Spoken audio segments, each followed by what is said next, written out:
দমদম লোকসভা কেন্দ্র উত্তর চব্বিশ পরগনা জেলা পশ্চিমবঙ্গের। সেখানে আমরা দেখে নেব কোন দলের হাল হকিকত কি। 2014 সালের হিসেবে এখানে মোট ভোটার ছিল 14,06,000। 2019-এ আনুমানিক 14,50,000। এবার আমরা দেখব 2011 সালে বিধানসভা ভোটের হিসেবে নিরিখে নমস্কার আসন্ন এখানে কোন দলের কি অবস্থায় দাঁড়িয়েছিল। প্রথমে বলে নিই যে দমদমে মূল প্রতিদ্বন্দ্বিতা হকিকত কি তৃণমূল কংগ্রেস এবং সিপিএম বামফ্রন্ট সমর্থিত। 2019-এ দুজন প্রার্থী হলেন অধ্যাপক সৌগত রায় তৃণমূলের এবং কমরেড নেপাল দেব ভট্টাচার্য সিপিএম বামফ্রন্টের। এছাড়া আছে বিজেপি কিন্তু এখানে বহুদিন ধরেই একটা বড় ভোট শেয়ার পেয়ে এসেছে। তপন শিকদার প্রাক্তন কেন্দ্রীয় মন্ত্রী, তিনি দুবার এই থেকে জিতেছিলেন, এই লোকসভা কেন্দ্র থেকে জিতে লোকসভায় গিয়েছিলেন এবং বিজেপির একটা বড় ভোট শেয়ার আছে। যদিও এই মুহূর্তে বিজেপি আর সেটা নিজে একা জেতার অবস্থায় নেই, কিন্তু তৃণমূলের ভোট কাটা বা বামফ্রন্টের ভোট কেটে তৃণমূল বা সিপিআইএম বা বামফ্রন্টের যাত্রাভঙ্গ করবার মতন ক্ষমতা তার আছে। এছাড়া আছে জাতীয় কংগ্রেস এখানে প্রায় সাইনবোর্ড পার্টি, 30,000-35,000-এর বেশি ভোট এখানে জাতীয় কংগ্রেস পাওয়ার অবস্থায় নেই। হ্যাঁ, এবার দেখবো যে 2011 সালে কি হয়েছিল বিধানসভা ভোটে। তৃণমূল এবং কংগ্রেস এখানে জোট বেঁধেছিল। সিঙ্গুর নন্দীগ্রামের যে ঘটনা প্রবাহ, তার আন্দোলন বা ষড়যন্ত্র যাই বলা হোক না কেন, তার পরিপ্রেক্ষিতে দমদম লোকসভা কেন্দ্রের 7টি যে বিধানসভা কেন্দ্র আছে, লোকসভা কেন্দ্র দমদমের অন্তর্গত, দমদম লোকসভার অন্তর্গত, সেখানে তার মধ্যে খড়দায় তৃণমূলের লিড ছিল 26,150। 2011 কথা বলছি, 26,150 ছিল খড়দায়। দমদম উত্তরে ছিল 29,000। পানিহাটিতে তৃণমূলের লিড ছিল 31,500। কামারহাটিতে 24,000। বরানগরে 37,800। দমদম 31,500। গোপালপুর রাজারহাট 35,700। সব মিলিয়ে মোট লিড তৃণমূল কংগ্রেসের প্রার্থী সৌগত রায় পেয়েছিলেন বামফ্রন্টের প্রার্থীর তুলনায় 2,15,650। এতগুলো ভোটে উনি জিতেছিলেন। বিজেপির এখানে 25,526টা ভোট ছিল 2011। কংগ্রেস আর তৃণমূল একসঙ্গে লড়েছিল, আবার মনে করে দিচ্ছি। 2014 লোকসভা নির্বাচনে কি হলো, এই 2,15,650 এই যে লিড তৃণমূল কংগ্রেস পেয়েছিল, সেটা কমে 1,05,000 এসে দাঁড়ালো, বা 1,55,000 এসে দাঁড়ালো। বিজেপির যে ভোট ছিল 25,526 2011-য়, 2014 এসে তপন শিকদার সেই লিডটা নিয়ে চলে গেলেন 2.5 লাখের বেশি ভোটে। কংগ্রেস এবার 2014-এ তৃণমূলের সঙ্গে জোট করেনি, আলাদা লড়েছিল, সে পেয়েছিল 34,000 ভোট। সুতরাং লিড 2,15,650 থেকে কমে 1,05,000 হলো এবং তৃণমূল কংগ্রেস সৌগত রায় জয়ী হয়েছিলেন। বামফ্রন্ট দ্বিতীয় স্থানে বিজেপি। 2016-এ কি হল? 2016-এ বামফ্রন্ট এবং কংগ্রেসের জোট হলো বিধানসভা নির্বাচনে। ততদিনে তপন শিকদারের মৃত্যু হয়েছে। তপন শিকদার এই অঞ্চলের জনপ্রিয় নেতা, আবারও মনে করিয়ে দিচ্ছি, এবং তিনি কিন্তু এই অঞ্চলের একটা বড় ভোট, তার নিজস্ব ভোট তার ছিল। তার সত্ত্বে এই অঞ্চলে বিজেপির প্রবেশ করেছে বিজেপি তপন শিকদারের হাত ধরে। তো 2016-এ তপন শিকদার নেই, বামফ্রন্ট এবং কংগ্রেস জোট হয়েছে এবং তৃণমূল আলাদা লড়ছে। এই অবস্থায় দেখে নেব কোন বিধানসভা কেন্দ্রে দমদমের অন্তর্গত তৃণমূল কংগ্রেস বা সিপিএম কি অবস্থা দাঁড়িয়েছে। খড়দায় যেখানে 2011-এ লিড ছিল 26,150, সেখানে কমে সেটা হলো 21,200। দমদম উত্তরে 2011 লিড ছিল 29,000, সেখানে 2016 সিপিএম এর প্রার্থী জিতলেন 6,500, তন্ময় ভট্টাচার্য 6,500 ভোটে। পানিহাটিতে তৃণমূলের লিড ছিল 2011 31,500, সেটা কমে গিয়ে 2016 হলো 3500, মানে 3,500।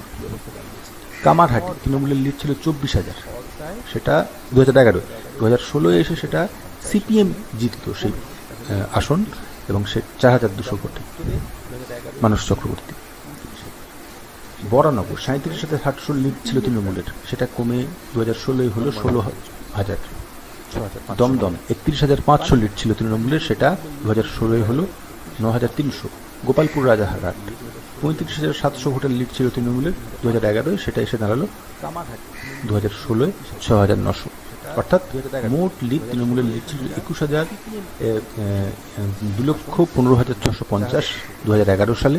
2014 সেটা হয়েছিল 1,55,000, 2016 সেটা এসে দাঁড়ালো 46,200। আবার বলে দিই, 2016 বিজেপি পেয়েছিল 1,06,000। তপন শিকদারের মৃত্যু ভোট ব্যাংক, বিজেপির যে ভোট ব্যাংক, সেটাতে একটা ক্ষয় ধরিয়েছে।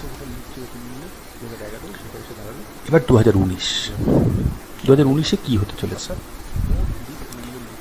2011 কথা যদি আমরা মনে করি, 2011 মূল ইস্যুগুলো ছিল, 2011 বিধানসভা ভোটে মূল ইস্যু ছিল সিঙ্গুর এবং নন্দীগ্রাম আন্দোলনের পরিপ্রেক্ষিতে যে অবস্থা, বামফ্রন্ট বিরোধী যে হাওয়া, সেটাই ছিল মূল ইস্যু। জমি জীবিকা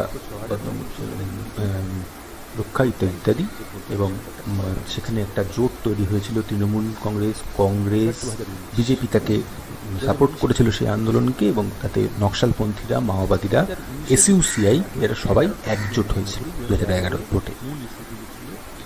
সেই হাওয়ায় তৃণমূলের লিড ছিল 2,15,650।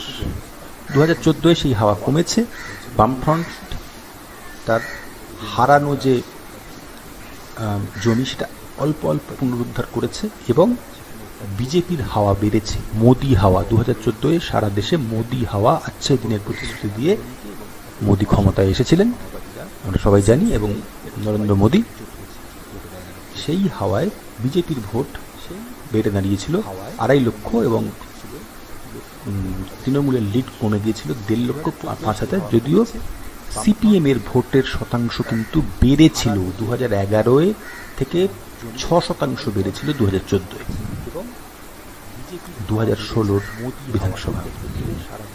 2016 বিধানসভা বামফ্রন্ট আর কংগ্রেসের জোট হলো, যদিও এই জোট দমদমে খুব একটা গুরুত্ব নেই। তার কারণ দমদম, আবারও বলছি, কংগ্রেস, আবারও বলছি, দমদমে একটা সাইনবোর্ড পার্টি।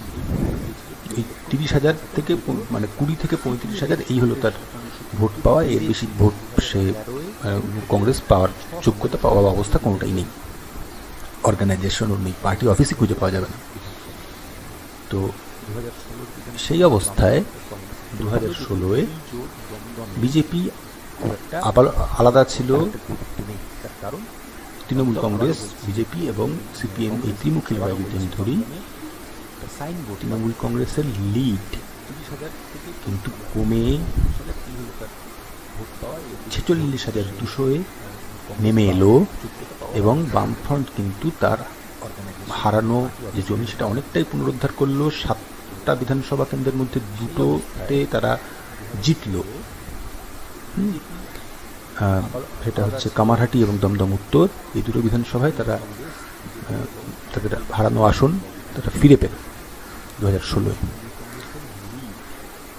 এবং এইখানে এবার 2016 কি ছিল? 2016 তপন শিকদারের মৃত্যু যদি একটা বড় ঘটনা হয়, আর একটা বড় ঘটনা হচ্ছে তৃণমূল বিরোধী হাওয়া খানিকটা করে তৈরি হয়েছে ততদিনে, এবং 5 বছর শাসন করার পর মমতা বন্দ্যোপাধ্যায় সরকার, এবং তার সঙ্গে সঙ্গে বামফ্রন্ট বা সিপিআইএম এর যে জনভিত্তি, সেটা তারা খানিকটা পুনরুদ্ধার করতে পেরেছে। 2019-এর মূল ইস্যুগুলো এই লোকসভা কেন্দ্রে কি, এই লোকসভা কেন্দ্রের বিভিন্ন অঞ্চলগুলোতে কি? প্রথম যেটা সর্বভারতীয় কারণ, সেটা তো আছেই এখানে, নোটবন্দি এবং জিএসটি, এবং তার ফলে অর্থনৈতিক দুর্দশা, ছোট অসংগঠিত ব্যবসা প্রায় বন্ধ হয়ে যাওয়া এই অঞ্চলটা মনে রাখতে হবে। এটা মূলত শিল্পাঞ্চল, প্রথাগতভাবে এটা শিল্পাঞ্চল, টিটাগড় শিল্পাঞ্চল, বরানগর শিল্পাঞ্চল, দমদম কামারহাটি শিল্পাঞ্চল, এইরকম নানা রকম শিল্পাঞ্চল এই অঞ্চলে আছে। এবং এই সময়ের মধ্যে কিন্তু গত 10 বছরে 2011 থেকে 2019 গত 8 বছরে মনে রাখতে হবে এখানে কিন্তু বড় বড় 2-3টি কারখানা বন্ধ হয়ে যায়। তার মধ্যে জেসপ একটা, টেক্সম্যাকো একটা, বরানগর জুট মিল টিম করে চলছে, প্রায় না চলার মতন করে চলছে, এবং ব্যাপক পরিমাণে মানুষ তারা তাদের কর্মসংস্থান হারিয়েছেন। বেকারিত্ব একটা বড় সমস্যা, এবং সেটা বিজেপির বিরুদ্ধে একটা রাগ তৈরি হয়েছে। সেটা যেমন আছে তেমন আর একটা কি আছে, সেটা হচ্ছে তৃণমূল বিরোধী হাওয়া। মনে রাখতে হবে যে সৌগত রায়ের নারদাকাণ্ডে জড়িয়ে পড়া, হাত পেতে টাকা ঘুষ নেওয়া নারদাকাণ্ডে, এবং সেটা সেই ভিডিও ভাইরাল হওয়া ইন্টারনেটে এবং টেলিভিশনে, সেটা একটা জনমানুষের প্রভাব ফেলেই। দুর্নীতিগ্রস্ত এবং একটা ছাপ অধ্যাপক সৌগত রায়ের যে সাদা ইমেজ ছিল, সেটা ক্লিন ইমেজ ছিল, সেটাতে কিন্তু একটা ছাপ পড়েছে, এটা অস্বীকার করার উপায় নেই। এর সঙ্গে সঙ্গে আরেকটি ফ্যাক্টর কিন্তু যোগ হয়েছে, সেটা হচ্ছে এই অঞ্চলে অনেকগুলো বেশ কিছু অংশ আছে যেখানে দমদম লোকসভা কেন্দ্রের মধ্যে যেখানে কিন্তু বিজেপির যে সাম্প্রদায়িক রাজনীতি, রামনবমী ইত্যাদি মিছিল করে যে সাম্প্রদায়িক রাজনীতি, সেইটা কিন্তু খানিকটা হলেও তার জমি খোঁজবার চেষ্টা করেছে। তপন শিকদারের যে লাইন, বিজেপির তপন শিকদারের যে লাইন দমদম কেন্দ্রে ছিল, সেটা কিন্তু সে অর্থে বাঙালি মধ্যবিত্তের রাজনীতি, সেটা সে অর্থে ওই সাম্প্রদায়িক লাইনের রাজনীতি নয় বা নরম হিন্দুত্বের রাজনীতি। কিন্তু এখন বিজেপি এই অঞ্চলে বিজেপি যে পথে চলেছে সেটা হিন্দুত্ববাদী হার্ড লাইন, এবং তাতে খানিকটা পোলারাইজেশন হয়তো হয়ে যাবে, এবং ভোট কাটবে, বিজেপি ভোট কাটবে, কিন্তু কথা হচ্ছে কার কাটবে। সেটা কিন্তু সে অর্থে আমার যা ধারণা বা যা এই অঞ্চলের ওয়াকিবহাল রাজনৈতিক মহল যা বলছে, সেটা হচ্ছে যে এবার 2019-এ কিন্তু বিজেপি ভোট কাটতে চলেছে তৃণমূলের, বামফ্রন্টের নয়। বামফ্রন্টের যে জমি হারিয়েছিল সেটা তারা খানিক এতদিন পরে সংহত করতে পেরেছে, এবং তাদের ভোটের শেয়ার এখন প্রায় এক জায়গায় দাঁড়িয়ে আছে, বা অল্প অল্প অগ্রগতি করছে, অল্প অল্প এগোচ্ছে, অল্প অল্প পুনরুদ্ধার করছে, বামফ্রন্টের দিকে ফিরে আসছেন। যারা চলে গেছিলেন অন্যদিকে, তারা ফিরে আসছেন। কিন্তু বিজেপি এই অঞ্চলে ভোট কাটতে চলেছে তৃণমূল কংগ্রেসের, কারণ এদের প্র্যাকটিক্যালি তৃণমূল কংগ্রেস এবং বিজেপির কার্যত মানে এদের আচরণ বা এদের যে নীতি বা এদের যে কার্যকলাপ, তাতে কোনো যেভাবে এরা অপারেট করে তাতে কোনো ফারাক নেই। তৃণমূল কংগ্রেস আর বিজেপির একই, মানে তৃণমূল কংগ্রেসের নেতৃত্ব এই অঞ্চলে তারা রামনবমীর মিছিলে যান, বিজেপিও রামনবমীর মিছিলে যায়। তৃণমূল কংগ্রেস বজরংবলীর হনুমান জয়ন্তী করে, বিজেপিও করে। তৃণমূল কংগ্রেস এখানে হিন্দু মুসলমান এই বাইনারিতে ভোট করতে উৎসাহী, বিজেপিও তাই। তৃণমূল কংগ্রেস বলছে উন্নয়ন, বিজেপি বলছে বিকাশ।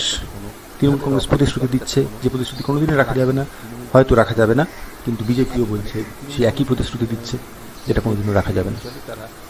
এই অবস্থায় 2019-এ যদি যেভাবে আমরা 2011, 14, 16 থেকে পরপর সিপিআইএম বা বামফ্রন্ট তার জমি পুনরুদ্ধার করেছে ধাপে ধাপে, এবং বিজেপি যদি 2014-র মতো একই পরিমাণ ভোট কাটতে পারে, তপন শিকদারের যে 2.5 লাখ ভোট কেটেছিলেন, নমস্কার, আসন্ন যেটা কোনোদিনও রাখা যাবে না। এই অবস্থায় 2019-এ যদি যেভাবে আমরা 2011, 14, 16 থেকে পরপর সিপিআইএম বা বামফ্রন্ট তার জমি পুনরুদ্ধার করেছে ধাপে ধাপে, এবং বিজেপি যদি 2014-র মতো একই পরিমাণ ভোট কাটতে পারে, তপন শিকদারের যে 2.5 লাখ ভোট কেটেছিলেন, নমস্কার, আসন্ন